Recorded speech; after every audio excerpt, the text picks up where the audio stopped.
It's good to see everybody today. Thank you so much. It is, I was telling them in first service, it's almost emotional for me to come back here every time. I love being in this place. I love being in this room. Good friends that I've made so many memories here. So when I'm driving down Olympic Parkway to get here, I'm going about 75, 80. I know you're not supposed to do that, and I probably shouldn't be saying that in public. But it's just good to be with you. And I want to say this, if there's anybody in this room today and you're looking for a church family, look no further. This is it, okay? You don't need to try another church. You don't need to go anywhere else. I spent several years here. I was on staff, but I got to know this family. And this is a place where you can come and you can have all the pain from a past. You can be celebrated. You can be in any season of life. And you will find people here that understand you, that are with you on every side. And the people to your right and to your left, they are some of the best people you will ever. And I'm not just saying this. I got to spend time here and live it. This is an amazing place. So thank you for having me. I always want to say thank you to two people, really three. I always say a huge thanks to Pastor Russ and Janie. They were the first ones who invited me into this congregation back in 2015. And some of the greatest memories I've ever had have been in this building, on this campus, and down in Mexico, and all kinds of trips we've taken and some really great times. And then a huge thank you to just one of my favorite human beings, and that's Pastor Rick. Anytime a pastor gives up his pulpit for a Sunday, that's a big deal. And so I feel incredibly honored that he would continue to ask me back to be a part of this. And so to Pastor Rick, thank you. To the entire staff team here, it's wonderful to be back. And it's so good to see every single one of you. All right, well, we got to get some work done today, so let me dive in here. And as you know, we're in this series called Episodes. And we're looking and learning from the life of Joseph. And I just love this human being. There's just so much to learn from him, as we're going to see today. So what I want to do briefly is I want to do a quick recap. Or if this is maybe your first time, maybe this is your first time to New Hope, you haven't been here for the series, and that's okay. Again, we're just glad that you're here. Or if you've missed a couple weeks, I want to encourage you to go back on YouTube and watch the previous services. But I just want to give a quick recap. Or again, if this is your first time, a brief introduction to the life of Joseph.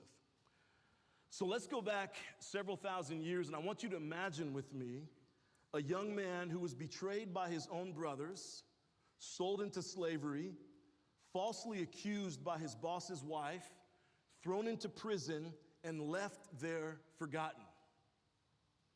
Then seemingly overnight, and this is what we're going to talk about today, overnight, he's promoted to second in command of the most powerful nation on earth. So that would be like, if you bring this into today's day and age, that would be like going from prison, county jail, whatever it is, and then you get a call from the White House and they say, hey, come on over here, and you're made vice president. That's what this would be like, okay? This stuff doesn't happen. It sounds unbelievable. It sounds too good to be true. It sounds like the plot of a Netflix thriller, right? But it's not fiction. This is the real life story of Joseph. And while shows like House of Cards or Designated Survivor thrive on manipulation and ego, Joseph's story is anchored in something far deeper. A faith that never flinched and an identity that never shifted no matter how many times life did. And that's what we're going to talk about today. And the truth is, a righteous man or woman may fail and may fall again and again, but he or she always gets back up. He or she remains in the race, not because of his or her own strength, not because of some inner grit or motivation, but because God is the one who lifts us up. Joseph's righteousness wasn't his own, and neither was his power to rise. He was sold, imprisoned, promoted, and empowered, and yet at every stage, now watch this, at every stage, he remained the same person. And that's what we're going to talk about today. His circumstances changed, but his character didn't. He refused to be defined by the pit, the prison, or even the palace. His identity was rooted in God, not in power, not in trauma, not in the past, not in privilege. That's the challenge for all of us today. Life won't always take us where we expect. In fact, it may take us to some dark and disorienting places. But what matters most is that we respond in the right way. I tell my kids all the time, you can't control what happens to you in life, but we have ultimate control over how we respond to it, right? And that's the story of Joseph. We get to choose how we respond. So will we respond like victims of our circumstances shaped by our trauma, our status, our environment, or will we respond like Christ followers who have been shaped by his word, his will, and his spirit? Joseph's life shows us that when our identity is secure in God, he can use the pain and the privilege to position us for purpose. Because in the end, we're not defined by what's around us. We're defined by the one who is within us. And so today we're going to be reading from Genesis chapter 41, which details Joseph's incredible rise to power from the prison to the palace. However, before we examine Joseph's rise, I want to look at the timeline of events that lead us up to where we're going to be talking about today, okay? So if we go all the way back to Genesis 37, you see that Joseph at age 17, he's got dreams of greatness. And because of these dreams of greatness, his brothers become jealous and sell him into slavery. He's taken to Egypt and he's sold to Potiphar, an officer of Pharaoh. Joseph earns Potiphar's trust and is put in charge of his entire household. You guys have already been looking at this over the last few weeks. But then Potiphar's wife falsely accuses Joseph. She tries to seduce Joseph. He refuses. She falsely accuses him of assault, and Joseph is thrown in prison. Joseph then, in prison, gains favor with the prison warden, and he's put in charge of other prisoners. And then he interprets dreams for Pharaoh's cupbearer and baker. The cupbearer is restored, but forgets Joseph for 2 more years. So Joseph stays in prison for 2 more years all by himself alone. But one thing we never read, and we're going to talk about this later, we never read that Joseph complains about it or gripes about it or becomes the victim. Everywhere he goes, he gains trust.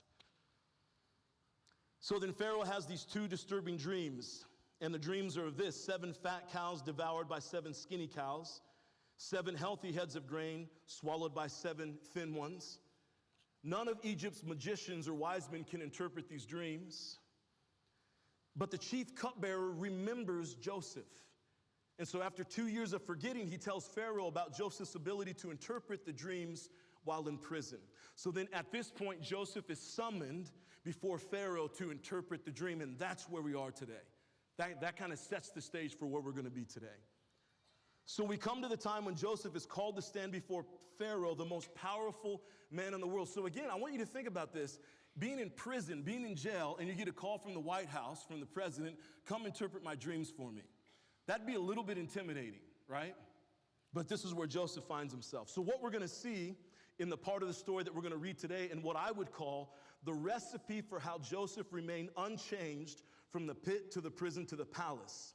How Joseph ensured his position did not define him. And I would even call these 4 things that we're going to talk about briefly today the 4 anchors that kept Joseph from losing himself. The 4 anchors that kept Joseph from losing himself. These 4 anchors that Joseph exhibited are the same 4 anchors that we can use in our own lives to ensure that our position, no matter where we find ourselves today, whether we have a lot of privilege, no privilege, whatever it may be, to ensure that our position doesn't define us. And here are the 4 anchors, and we're going to talk about each of these. Number 1, incredible humility. When you look at the life of Joseph, you see incredible humility. Number 2, incredible silence. Number 3, incredible work ethic. That's going to be very important. And then number 4, incredible wisdom. Incredible humility, silence, work ethic, and wisdom. So let's break down Joseph's move from the prison to the palace and watch how he handles himself. So first, let's look at his incredible humility. And it starts while he's in prison. It doesn't start when he's in the palace. It starts all the way back when he's in prison. So go with me to Genesis 41, 15 to 16. Pharaoh, and remember, Pharaoh's the most powerful person in the world, said to Joseph, said this: I had a dream, and no one can interpret it. But I have heard it said of you that when you hear a dream, Joseph, you can interpret the dream. Now that's a big deal. You just got called into the big man, most powerful man in the world, and he said, I hear you have a talent, and I need your talent, okay? Now, I want you to think, in that moment right there, how would you or I respond to this? You're standing before the most powerful person in the world who's telling you about your superpower, your talent, your gift. How would you manage in this moment? In today's Instagram world or TikTok world, we might grab our phones. We might post about it. You might create an Instagram story. You might try to take a selfie with Pharaoh, right? Anything to tell the world how great we are in this moment. So great that the most powerful person in the world needs our help, needs my help. Post it on LinkedIn, right? See how many jobs you get out of that. We would certainly seize the moment. But how does Joseph respond? He's such a model for us today. Verse 16, watch this. Here's what Joseph says. I cannot do it, Joseph replied to Pharaoh. And then he says this, but God will give Pharaoh the answer he desires. So move with me further into the conversation. Genesis chapter 41, verse 25. Then Joseph said to Pharaoh, the dreams of Pharaoh are one and the same. God has revealed to Pharaoh what he's about to do. Again, notice, Joseph is not taking credit for it himself. He's not taking the attention on himself. So let's keep moving even deeper into the conversation. In Genesis chapter 41, verses 28 to 32. It is just as I said to Pharaoh, God has shown Pharaoh what he's about to do. 7 years of great abundance are coming throughout the land of Egypt, but 7 years of famine will follow them. Then all the abundance of Egypt will be forgotten, and the famine will ravage the land. The abundance in the land will not be remembered because the famine that follows it will be so severe. The reason the dream was given to Pharaoh in two forms is that the matter has been firmly decided by God, and God will do it soon. Joseph had a powerful moment when he could have taken credit for interpreting Pharaoh's dreams. And yet he uses that moment to turn the attention back to God. This is the ultimate show of humility. And I've said it before on this platform, I'll say it again. Humility is not thinking less of yourself. Humility is thinking of yourself less. It's turning the attention away from ourselves and turning it back to God, turning anywhere else but ourselves. Joseph showed incredible humility in this moment by turning the attention to God. This is the first anchor in Joseph's life that ensured his position would not define him even while he was in prison. So I have three questions that I want you to consider about this first point here. When you are recognized or praised, whether it's at work or school or even in social media, in your heart, who is the first person to get the credit? When you think about that from your perspective, when somebody gives you praise, someone likes your social media post, whatever it is, in your heart, who's the first person to get the credit? That's question number one. Question number two, in a world that rewards self-promotion, how could it change your witness if you chose God promotion instead? So we turn the attention away from ourselves and we give the credit to God. And then question number three, when is the last time that you said, I can't, but God can? So we don't reward that in our culture today, right? It's all about, I can do it, I got this, as opposed to saying, I can't do this, but I know a person who can, and God can do this through me. Now, I'm not asking you to go overboard with this, okay? I'm not saying everything that somebody says to you, you have to turn around and, the Lord blessed me or whatever like that. I grew up back in the Midwest. I grew up in a state called Indiana. Has anyone ever been to Indiana? All right, okay, wow. Usually most people don't go to Indiana. That's why it's called a flyover state. You just fly over it to get to where you're going. I grew up in a small town in Indiana. So some of you, obviously, you've been there before. You know about these small towns. And I grew up back in the 80s when you went to church, they had what was called an offertory. Do you guys know what an offertory is? Has anyone ever heard of an offertory? All right, so I see a couple of hands go up, the offertory. The offertory is when they would come down, the ushers would, the pastor would come up and say, ushers, take your places. And the ushers would come down the, aisles here, and they'd have an offering plate. Some of you probably don't know what an offering plate is, and they would pass it down the rows. Now, while this was happening, you had to have something to do while this was going on. So they had what they called the special song, okay? Now, again, I just told you, I grew up in Indiana, small town Indiana, and so the special song was really anybody who wanted to sing. That's how it went. So I was like on the schedule for week 8. Like every 8 weeks, it was my turn, and then you'd have some other people. And some of them were just what we could call interesting, right? They would get up there and sing, and, you know, it was interesting. It's the only way to put it. My parents were always really nice people, and so we would walk by, and I remember there was one lady in particular, and I gotta tell you this, I just watched a funeral back in my church that I grew up in just 2 weeks ago. They had a funeral. There's one lady there who should have retired 20 years ago. She's still singing the offertory, okay? And so I remember my parents would walk by, and they would say something like, you know, they would say her name and say, you know, hey, you did such a wonderful job today. Thank you for that special song. And I remember she just would get so dramatic. Oh, no, it's not me. It's the Lord singing through me. That's what she'd say all the time. It's God singing through me. And I remember getting in the car a few times, and I thought, honey, that ain't God singing at all. That's you. You need to take full credit for that. Don't be blaming that on anybody else, right? Okay? So this is not the kind of humility I'm talking about. You do something, and just take credit for it, okay? But there are other areas in our life where we can give the credit back to God, right? But not the false humility that we hear people do. Is someone tells you have nice shoes, take credit for it. Thank you. I bought them over wherever you bought them, right?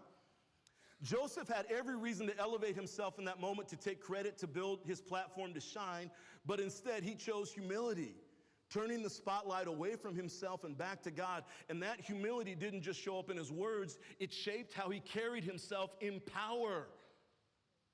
Because right after the promotion, watch this, Joseph doesn't post about it. He doesn't brag about it. He doesn't do any of these things that we might do today. He stays quiet and he gets to work. So the first anchor in Joseph's life is incredible humility. Now the second and third anchors in Joseph's life that did not allow his position to define who he was, from the pit to the prison to the palace, were his incredible silence combined with incredible work ethic. Incredible silence combined with incredible work. So go with me to Genesis 41, 39 to 46. This is the moment when Joseph goes from the prison to the palace. It's a powerful moment. So verse 39, then Pharaoh said to Joseph, since God has made all of this known to you, there is no one so discerning and wise as you. You shall be in charge of my palace, and all my people are to submit to your orders. Only with respect to the throne will I be greater than you. So Pharaoh said to Joseph, I hereby put you in charge of the whole land of Egypt. This guy was just in an orange jumpsuit 2 hours before this. I mean, can you imagine this? This is astounding. It's amazing, okay? I hereby put you in charge of the whole land of Egypt. Verse 42, then Pharaoh took the signet ring from his finger and put it on Joseph's finger. He dressed him in robes of fine linen and put a gold chain around his neck. He had him ride in a chariot as his second in command, and people shouted before him, make way, make way. And thus he put him in charge of the whole land of Egypt. Verse 44, then Pharaoh said to Joseph, I am Pharaoh, but without your word, no one will lift a hand or foot in all of Egypt. Verse 45, Pharaoh gave Joseph the name Zephanath-Paneah and gave him Asenath, daughter of Potiphera, priest of On, to be his wife. And Joseph went throughout the land of Egypt.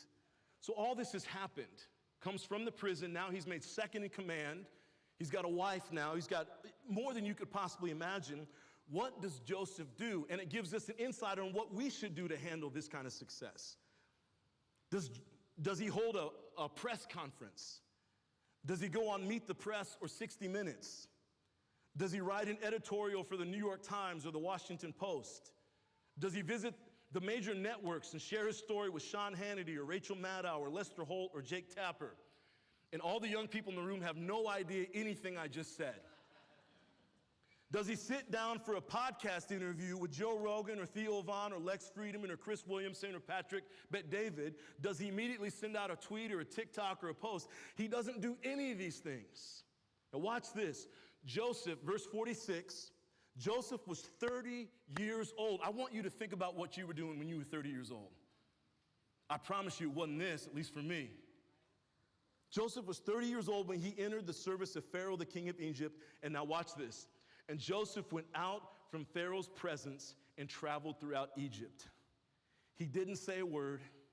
He didn't promote himself. He just got to work. He didn't party. He didn't take the weekend off. He didn't go to Las Vegas for a boys' trip to celebrate. He stayed quiet, and he simply went to work.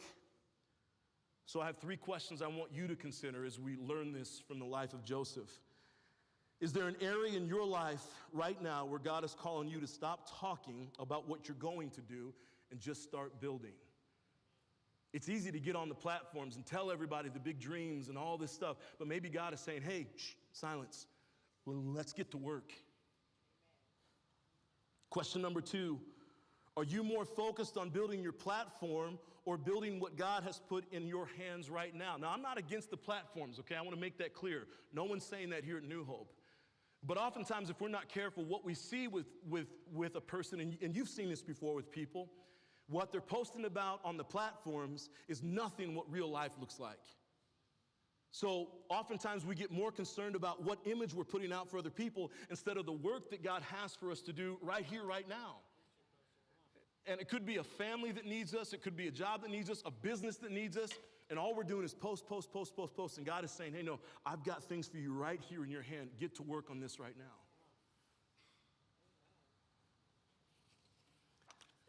And then the third question is this. I love this question. What would change in your life if you stopped waiting to be celebrated and just committed to being consistent? The older I get, and probably some of you feel the same way, the older we get, the more we understand there's one word that will get you the success you want in life, and it's consistency. You find what God has you to do, and you just get after it every single day. When you're tired, you do it. When you're excited, you do it. When you're weary, you do it. When you don't feel like it, you do it. You just stay consistent. Is that somebody in this room today? Maybe God is telling you the same thing. I've already given you your purpose. I've told you what I've asked you to do. I just need for you to get up every single day and get after it. With time and experience, we learn that one of the greatest lessons is simply this: actions speak louder than words. And this is what Joseph did. He stayed silent. He just went to work. He didn't post about it, didn't tell the whole world. He just went to work. So we see Joseph exhibits incredible humility, number 1, incredible silence, number 2, and an incredible work ethic, number 3. The fourth anchor I want to talk about that ensured Joseph would not be defined by his position was his incredible wisdom. And we see this because he had wise decision making, okay? So go with me to Genesis 41, 47 to 49, and 53 to 57. Now, there's a lot of scripture here, so I'm going to read this a little faster, so you listen a little faster, all right? And we're going to see the wisdom that Joseph, at 30 years of age, everybody, 30. I'm 46, and I can't even get my stuff straight sometimes. You know what I'm saying? He's 30. So read this, verse 47. During the 7 years of abundance, the land produced plentifully. Joseph collected all the food produced in those 7 years of abundance in Egypt and stored it in the cities. In each city, he put the food grown in the fields surrounding it.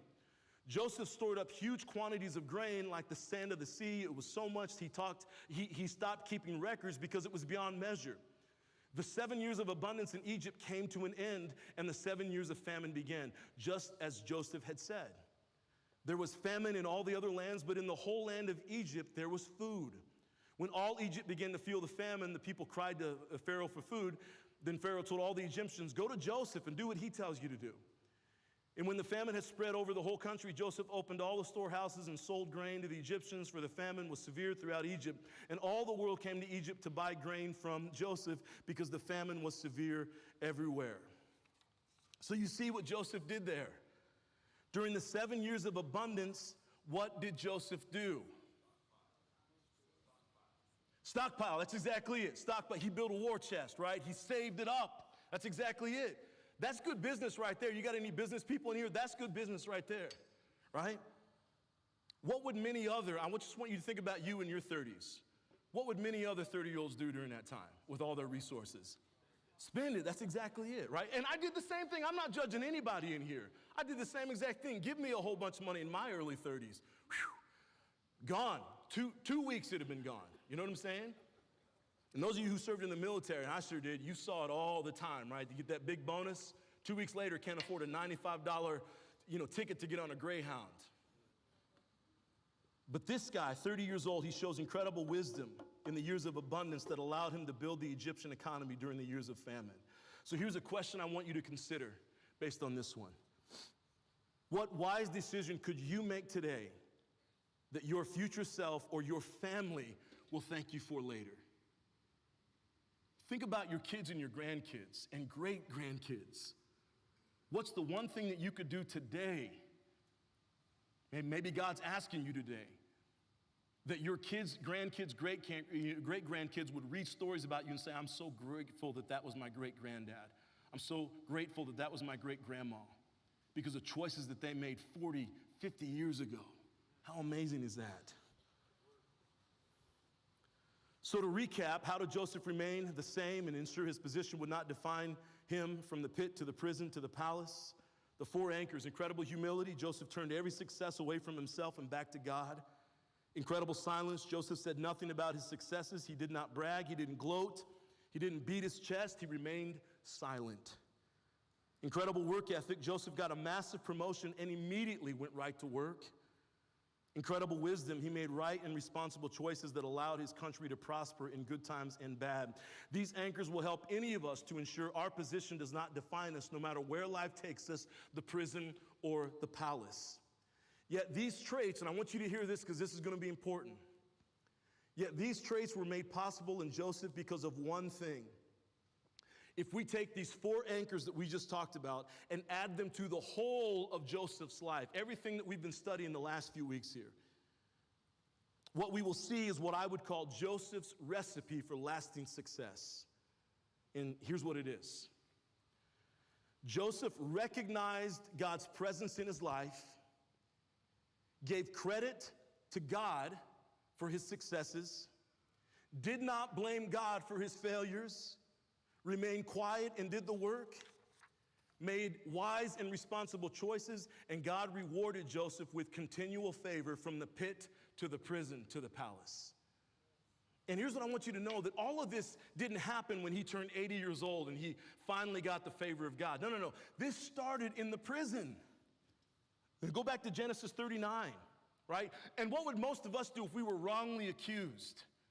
I'd be, boy, I don't even want to think about what I would do. Take me away from my kids, take me away from my life because you falsely accused me of something. What would we do? I'd be stomping around the prison all the time. We don't see any record of Joseph doing that. He just went to prison and just got after it. He earned trust, earned favor. So watch this in Genesis 39, 20, 23. But while Joseph was there in prison, and this is before he got promoted, this is before all of this, the Lord was with him. He showed him kindness and granted him favor in the eyes of the prison warden. So the warden put Joseph in charge of all those held in the prison, and he was made responsible for all that was done there. The warden paid no attention to anything under Joseph's care. He didn't have to micromanage him, didn't have to manage him at all because he trusted him. Because the Lord was with Joseph and gave him success in whatever he did. Imagine that being said of you. The Lord is with you and gave you success in everything, but it's because of what Joseph did. In every season, God's presence was with Joseph. Now, as we wrap up our time together today, I want to talk about 3 groups of people who are in this room today. Every one of us in this room is going to fall into one of these categories, okay? The first group I want to talk to is the group in here, and this is about 10% of the room. And this is the group that I would call the winning group. Winning, W-I-N-N-I-N-G. The winning group is made up of people who have worked hard, strived, probably had some strokes of good luck, and you made it. You have the dream life. People look at you and they want what you have. You've got the house, you've got the car, you've got the job, you've got a beautiful family. Your bank account is full. You may even be set for life. You've got it made. You are winning. And I'm here to tell you today, there's nothing wrong with that. I'm not here to shame you for that. That's not what this church does, okay? There's nothing wrong with being in that season, especially if you've made all the right decisions to get there. But here's the question I want you to consider today. I want you to hold on to this question as I go to the other 2 groups. How do you stay in the winning season and don't risk losing everything that God has given to you and everything that you've worked for? I want you to consider that. How do you stay in the winning season and don't risk losing everything that God has given to you and everything that you've worked for? So stay right there. I want to move to the second group. The second group is about 70% of us in this room. The second group is called the wanting group. The wanting group is made up of people striving to reach the mountaintop. This is the group that look at the people in the winning group, and we're working hard to get there. You're hustling, you're climbing, you've got grit, you've got motivation, you've got stamina. You wake up every single morning with Tony Robbins or Mel Robbins or David Goggins shouting in your ears, get up, get after it. You're working hard for your legacy and to build a life that maybe you never had. And again, there's nothing wrong with that. But here's the question for you today. How do you keep striving each day while keeping first things first and not losing sight of what matters most? Because that's easy to do. You get out there and hustle, hustle, hustle. Next thing you know, all the priorities are gone. And now you find yourself in a different season, in a different place. You've lost what you've worked for. So how do you keep striving? How do you keep wanting and moving after it while keeping first things first and not losing sight of what matters most? The third group, and this is the toughest group of them all, probably about 20% of you in this group. The third group is the waiting group. And this is a tough group to be in. While one group is winning and another group is striving, you are waiting. You're waiting for the job, you're waiting for the relationship, you're waiting for the finances, you're waiting for the phone call that never seems to come. You're waiting for clarity, you're waiting for healing, you're waiting for forgiveness, you're waiting for something, anything to move. And if we're honest, because most of us have been there before, if we're not there now, waiting can feel like God has forgotten you, like you're benched while everyone else is on the field. But let me remind you, the waiting room is not a wasted room. Joseph waited years, and yet God was working the entire time. In the waiting, he was preparing Joseph not just for the palace, but for the wisdom and strength he would need once he got there. So the question I have for you who find yourself in the waiting room today, how do you wait with patience and grace and determination? How do you stay in the waiting room, an important place of growth, and not lose hope? I want you to sit with that question for a few minutes as we wrap up our time together today. And here is the key to remaining internally unchanged for all of these, whether you find yourself in the winning phase, the wanting phase, or the waiting phase. And we just looked at it. It's Joseph's recipe for success. Joseph recognized God's presence in his life. He gave credit to God for all of his successes. He did not blame God for his failures. He remained quiet and did the work. He made wise and responsible choices, and God rewarded Joseph with continual favor from the pit to the prison to the palace. So for you, wherever you find yourself right now, winning, wanting, or waiting, if you want God's favor in your life, first, here's what you got to do. You got to daily recognize God's presence in your life.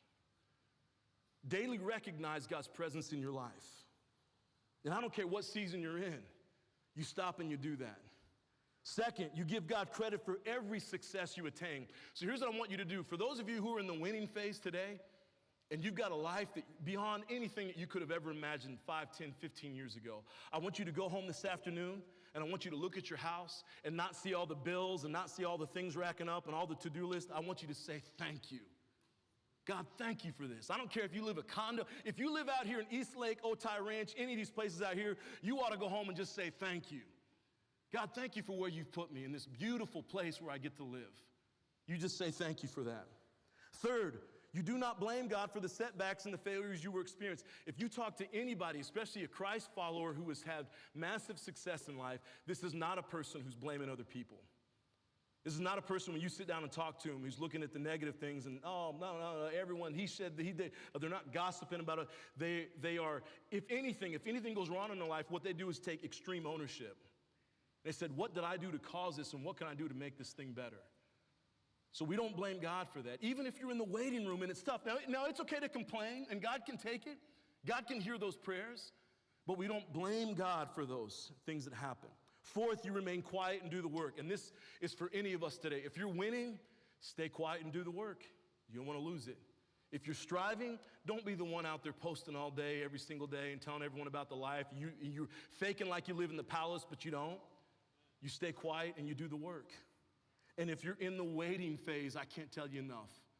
Stay quiet and do the work. Stay quiet and do the work. And then fifth, make wise and responsible choices. If you're winning and you want to keep on winning, you have to make wise and responsible choices. You know that. If you're striving and you want to get to the place where you can look back and say that you've won and you've built a life that you could have never imagined for your kids, your grandkids, whatever it is, you've got to make wise and responsible choices. And guess what? If you're in the waiting room, and this is the hard place to do it in because you're frustrated, you're tired, you're discouraged, you're exhausted, but even in the waiting room, make wise and responsible choices and watch God's favor fall on your life just like it did with Joseph. Now, the most important one, if you get only one of these that we just talked about, is to recognize God's presence in your life, recognize and submit to the goodness of God in every season. Whether you're winning, you're wanting, or you're waiting, recognize the absolute sovereignty and goodness of God. I want to share a quick story with you right before we wrap up.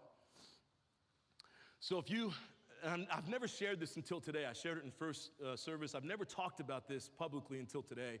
But all of this that I'm going to talk about happened while I was here. So I thought, well, this would be the best place to talk about this. Back in 2020, and I don't know how many of you were coming to New Hope during 2020, but that was obviously the year of COVID. And so things got weird around here, right? We were doing church services out there. We were recording services in here. It was just kind of a wild year. And during that year, I sensed that God was moving me in a different direction. And so I started doing some like consulting work and stuff like that. And so they put me through an executive assessment. And again, I was still here at the church, but I was doing this thing. And so they put me through this executive assessment and they said, we believe after the assessment, what you should be doing is you should be a professor and a consultant. And that's kind of what I wanted to do. But I was sitting here and I thought, how do I get from here to there? That made no sense to me. And so I had a conversation. I sat with Pastor Russ and Barb Bolt. We sat over here in the conference room and we made an agreement that I would be full-time all the way through 2020. And then in 2021, I would go part-time. And then that would give me the freedom to go out and see what God had for me. Now, I was a little bit arrogant, I think, in 2020 because I believed that as soon as 2021 hit, that I'd have like 65 companies waiting at my front door to bring me on and hire me. That's what I thought. Come to find out, that's not exactly what happened. What actually did happen was this. In January of 2021, it rolls around, and actually something pretty cool did happen.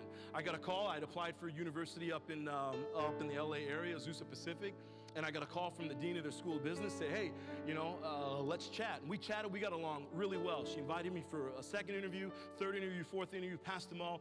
And all of a sudden, I was waiting to meet with the provost there so I could go be a faculty member up at Azusa Pacific. And they said, you can still live in San Diego.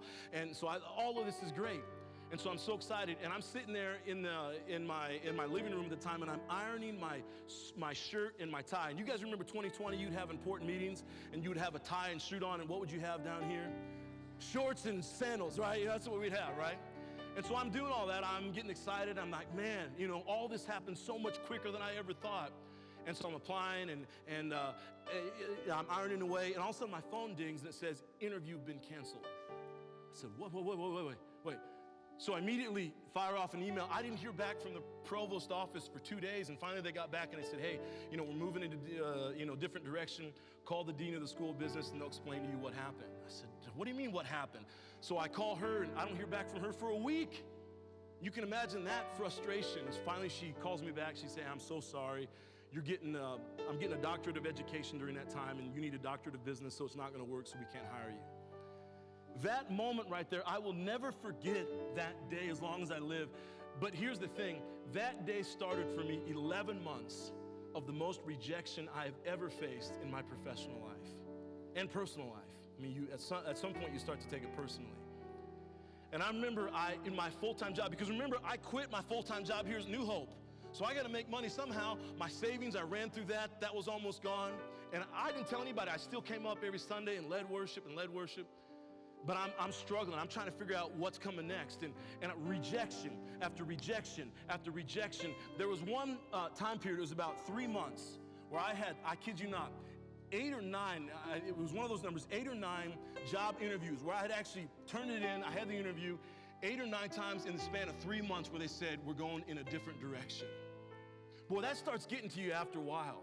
You start losing confidence in who you are as a person. So fast forward all the way to December of that year, because all this started around February, March of that year. So fast forward to December, and I had this job that came up, and I thought this would be the dream. And so I do the applying for it, and I go after it, and I've got the positive attitude. And so we do the whole Zoom thing, and we're doing interviews, and we're talking. It sounds like for sure it's gonna work out. And so what they tell me is they said, hey, by Christmas, we're gonna get you the answer. And I'm all excited. I'm like, yeah, it's gonna be the best Christmas present ever. I'm gonna finally get it.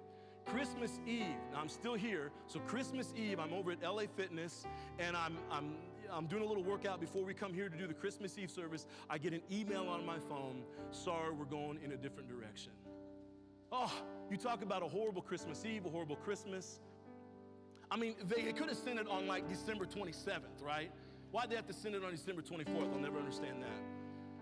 And then fast forward to January 3rd, and I remember I'm out at Coronado Beach with my youngest daughter, and we're just running around, and she's just happy-go-lucky. And I still have pictures of it, and she's having and I remember I'm crumbling inside. I'm dying inside, because as a man, men, we get this. Our job is to provide, and I didn't know how to provide. Now, I say all this to say this. During that year, there was a song that came out, and that we started singing here at New Hope, and the song was called The Goodness of God. Has anyone ever heard that song before, The Goodness of God? That song comes out, and I actually wrote down some of the lyrics here. I'm still gonna get emotional talking about this. And I remember week after week, getting up in front on this platform right here, and we would sing these words. All my life you have been faithful. All my life you have been so, so good. With every breath that I am able, I will sing of the goodness of God. And the second verse is what got me the most. I love your voice. You have led me through the fire. In darkest night, you are close like no other. I've known you as a father. I've known you as a friend. I have lived in the goodness of God. But I got to tell you what, I didn't sometimes believe it while I was up here leading the congregation with that song, because I was facing so much rejection in my life. I'd never had that kind of rejection before, and not knowing what was going to happen next. I don't want to leave you too depressed here. So January 2022 comes around, and I decided I'm going to go work for Costco. I did a huge study, and I thought, okay, you can work for Costco for several years, become a store manager, you make good money, and then I'm gonna go all the way up to Kirkland, and that's what I was gonna do with my life. And as a man, you do what you gotta do. And honestly, Costco's an amazing place, right? So I thought, that's where I'm going. I didn't feel like God had called me to that, but that's what I had to do. And then the very next day, I'm online for some reason, and I find this thing pops up, and it says leadership professor. It's a leadership professor, I could do that. Then it says Point Loma Nazarene University. I said, but I thought there's no way. All the rejection I faced in 2021, there's no way that they're gonna hire. So I just did it for fun. I said, I'm just gonna put it out there. And I prayed, I said, God, if this is what you want, whatever, but I don't think it's gonna happen, so I'm just gonna keep going for Costco. I'm gonna apply for this. Well, I did, and a couple days later, called back, we're excited about your application. That doesn't matter, I'm not gonna get it. First interview, they called and want you to interview, I'm not gonna get it. I just started having fun with it, just meeting people, and thought, okay, they're gonna give it to someone else anyway. I got hired, I got the job. And then not only that, but I want to say, so remember the executive assessment professor and consultant, that same time frame, there was a company out of Denver that I was emailing over and over in 2021. And during that same month, that time frame, it was about February, March time frame, this guy calls me back and says, hey, I'd love to talk with you for 20 minutes. And what was supposed to be a 20-minute conversation turned into 90 because we had so much in common. He was a former pastor that wanted to share these truths out there in the corporate world and these Christian values. And so he hired me that day, so professor consultant. Now, I say all this to say this. That month, March, I think the end of that month, March of 2022, was Easter here at New Hope. And on Friday night, I remember I gave the worship team off, and it was just me and the band, and we were leading the congregation for our Good Friday service. And we decided to sing the song, The Goodness of God. Here's what I learned in 2021 and 2022. If you can't sing about the goodness of God in the valley, you'll never sing about the goodness of God on the mountaintop. I will never forget that as long as I live. And so here's what I want us to do today. Because I've been in every one of those things we're talking about, especially in the waiting season a long time there, and now I'm with most of you where I'm in the wanting season and the striving season. And if we're not careful, it's easy in the wanting, the striving season to get really ungrateful because it's busy out there and we're trying to compete. And I've learned a long time ago, and I actually had to do this a couple weeks ago. I was starting to complain about some stuff, and I realized, you know what? The moments I'm complaining about the rat race, I've got to look about, where I came from. And the same thing has to go for you. So here's what I want us to do today as we wrap up our time together. I'm going to pray, and then the worship team is going to lead us in the song, The Goodness of God. If you are yes, it's an amazing song. If you are in the winning season, I want you to turn your eyes up and just say, God, thank you for everything. I want you to live in the goodness of God during this song. If you're in the striving season and it's tired, you're exhausted, it's hard, it's difficult, I want you to turn your eyes up during the song, and I want you to thank God because he's brought you to where you are today so you could even strive. And if you're in the waiting room season, which is the toughest place to be, and I get where you are right now, I want you to pause and I want you to say, God, I love you and I trust you. Even when I can't see 2 miles ahead of me, I can't see a foot in front of me, I trust you in the waiting season. And I want you to sing everything you've got. All my life you have been faithful. All my life you've been so good. Father God, I want to thank you so much for this day. And I want to thank you for this amazing church, New Hope, and these amazing people. It is such an honor to be here every time I get to come back. Thank you. I thank you for this series where we get to look at such an amazing human being, Joseph, how he models for us how we are to live, whether we're in the pit, the prison, or the palace. God, I pray right now for everyone in the room. I pray for those who are in the winning season that they would just embrace gratitude and give you thanks for all that they've done and all that they've gotten, all that they've received, all they've worked hard for. God, for those of us who are in the striving phase, the wanting phase, I pray you'd give us grace and compassion and mercy and help us, even in the rat race, to be thankful to you. And in those moments when it feels dark and it's tired, we're exhausted, look back and say, man, where have you brought us from? And then for the person in the waiting room today, God, give them grace and mercy and rest and encouragement. And may they, even in this season, live in the goodness of God. We love you so much, Father. We thank you for all that you've done, and we thank you for your goodness and your grace and your mercy. In Jesus' name, amen. Would you stand with us as we sing The Goodness of God? Lead us, Irish.